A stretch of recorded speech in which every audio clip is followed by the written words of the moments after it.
Dominic Sarmiento, gumaganap bilang survey sa MACA. So, nandito tayo ngayon sa Trinity, University of Asia.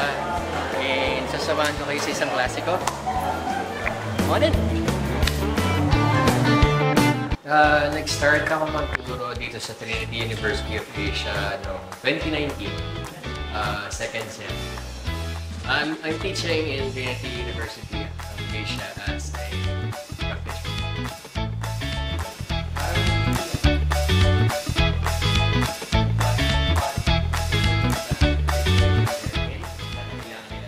I enjoy interacting with the students, one, because most of them are in the same age range as my children.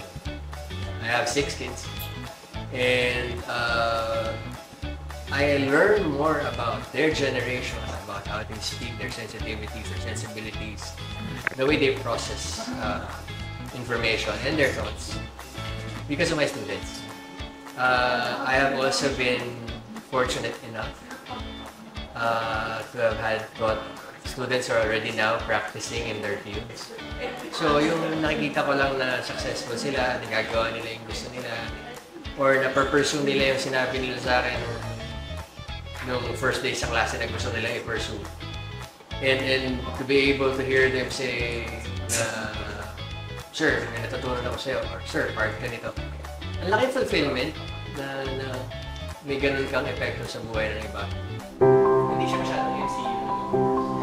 I-recast mo yung buong MCU, baka hindi ganun kalakas yung franchise. Kasi sinusundan mo na yung characters. Subok lang ito eh, dapat. Tapos nagtuloy-tuloy.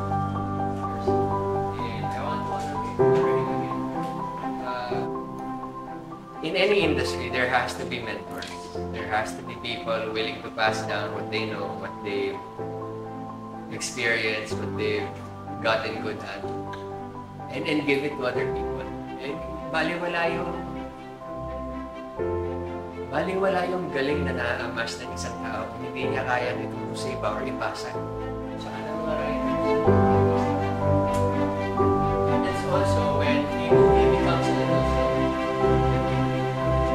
Very talkative, very simple.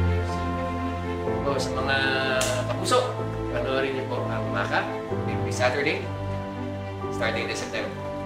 God bless you.